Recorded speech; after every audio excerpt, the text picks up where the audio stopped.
Voters in San Pedro braved the morning sun and lined up from long before the polls even opened, visibly decided on who they wanted to represent them in Parliament for the next 5 years. Voters had 2 polling stations to cast their ballots in San Pedro High School and the San Pedro RC School, while the Keycocker RC School was the polling station for residents of that smaller island. From very early on, 2 of the 3 contenders, the U.D.P's Manuel Heredia Jr. and the PUP's Andre Perez, were busy ensuring that their machineries were in motion and that their strategies are working well to get their supporters out. Both men were confident going in. People have started to come out in bigger numbers than this morning. People are coming in and slowly but constantly, no? And I believe that at the end of the day, the turnout will be almost as much as the last election. I just came back from Keycocker. I was there for a couple of hours. I went to check there, and everything is looking fantastic as well. So the figures there are really just showing excellent figures, and the organization is the same. As I told you this morning, that we are well organized, and I'm happy to report that in Keycocker is even better than right here. But of course, the big news here is the development that is happening here in San Pedro with our machinery. Although it's kind of slowed down right now because of the heat is relentless right now, very, very, very hot. But right now, with our figures, our internal figures showing is that we are very much comfortable ahead. Almost as soon as the counting began, there were early indications of how it would turn out. The Heredia camp was surprisingly quiet, while the PUP camp was energetic and celebratory.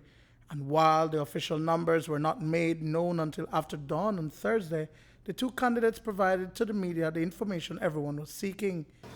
Today, they have spoken. We have to work together. It has to be a united San Pedro for the betterment of all.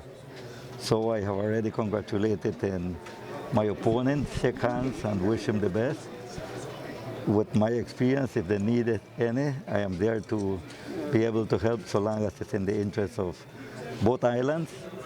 But what I have to say today is that it's a long road ahead. I believe that if the people fail me, it's not because I have not served them well or because I had not given the services and the attention.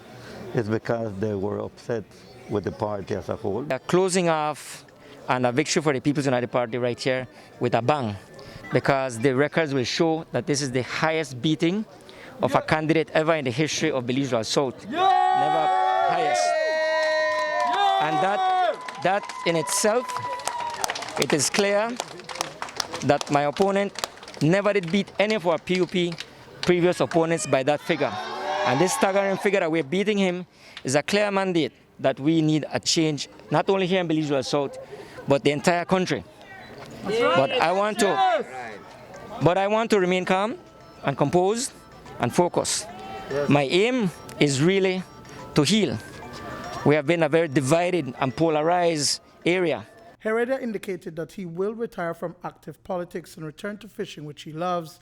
The New Era representative, Andre Perez, meanwhile, said that he will work with everyone across political party lines to improve the lives of the residents of Belize Rural South. Dwayne Moody for News 5.